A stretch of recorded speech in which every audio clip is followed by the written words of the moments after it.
Go to Libya now, where the parliament postponed a vote of confidence expected to be held on a new UN-backed unity government, even as it asserted its authority by assuming control of two ministries. The special session of the internationally recognized parliament to be held in the eastern city of Tobruk failed to take place because of, quote, big differences. The international community sees the government of national accord as the best hope for oil-rich Libya, which has been rocked by turmoil since the 2011 ouster and killing of Muammar Gaddafi. Now, meanwhile, heavy fighting between the Libyan army and militant forces continued in militant-controlled areas of Benghazi on Monday. Troops allied with the government based in eastern Libya took control of a cement factory as well as a cemetery in Hawari district, where fighters loyal to the Islamic State had been holding out. Here's CCTV's Galang with more. Thick black smoke from oil and chemical tanks at the city's cement factory in Hawari district, following intense fighting, which soldiers of the Libyan Army's tank division said had resulted in the deaths of militants of high rank. Libyan soldiers launched an artillery attack on militants in the area last Thursday. They said they hoped to have taken the cement complex by the end of the day. Benghazi, the second biggest city in the oil-rich North African nation, was the birthplace of the 2011 uprising that toppled and killed former leader Muammar Gaddafi. Libya has been split between rival governments since 2014, a consequence of the chaos that engulfed the country after the 2011 uprising. Galang, CCTV. Well, let's get you some perspective on these latest developments coming out of Libya now. CCTV's Adel Al-Makhrouhi joins us live from Cairo. Adel, of course, we know that the international community is ready and willing to provide support to this new unity government. But as we understand now, some key differences have emerged within. What is the likely impact of this as far as the progress that's already been made?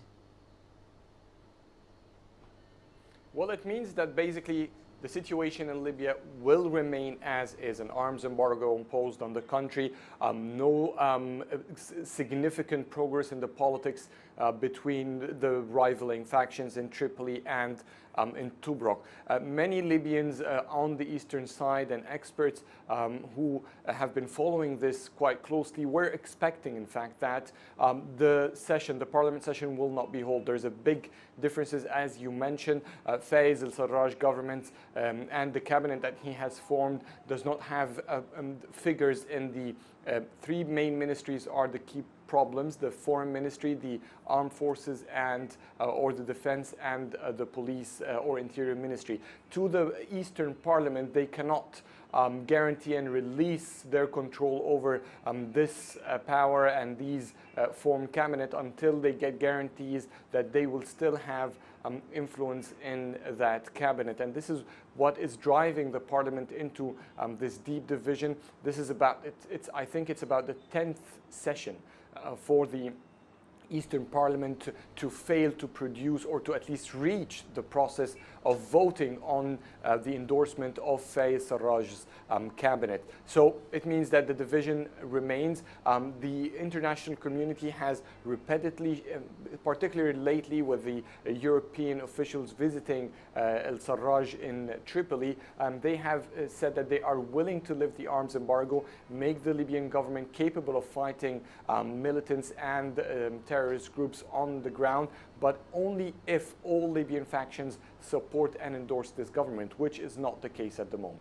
Well, Adel, of course, it seems that these parliamentary delays are certainly testing the patience of the international community as well as citizens of Libya. We know, of course, that this new unity government will be an important step towards securing stability. But just talk to us perhaps about the broader implications of this new unity government for the region.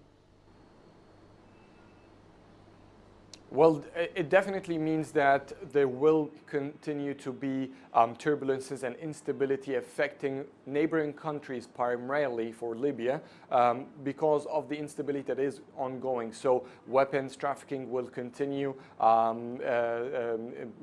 trying to illegally make militants spread from the Libyan borders into neighboring countries will continue. What we've seen in Tunisia's Benghazi of violence and repetitive clashes between militants there and the government will continue. So it means that the instability will just get bigger unless the Libyan government moves quickly.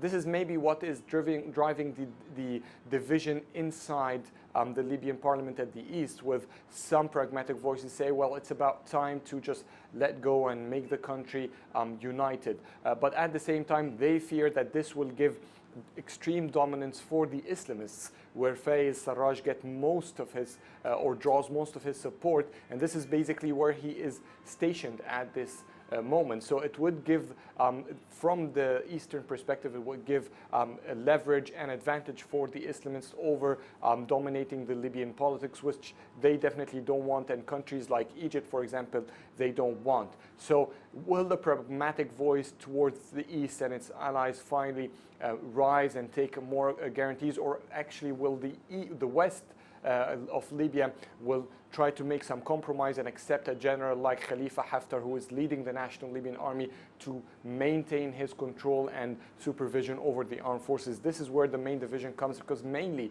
it's where the Fajr Libya army and the National Libyan Army have clashed before because of that. So this is the critical point, and unless that is resolved, the entire region will keep paying this price. All right, Adel Al-Marouki, thank you very much for that update on a fragile peace and the cracks already starting to show in Libya. Well, staying with these developments in Libya, the United Kingdom's Foreign Secretary, Philip Hammond, made a surprise visit to the country in support of the UN-backed administration. Now, the British Foreign Secretary flew into Tripoli after foreign ministers from Italy, France and Germany visited the war-torn country for talks on shoring up the cabinet of Prime Minister-designate Fayez al-Sarraj. The international community sees the government of national accord as the best hope for resolving years of chaos in Libya. Oil-rich Libya has been roiled by turmoil since the 2011 ouster and killing of Muammar Gaddafi. Concern has been compounded by the expansion of the Islamic State group in Libya, where the jihadists have set up a bastion just 300 kilometers from Italy across the Mediterranean.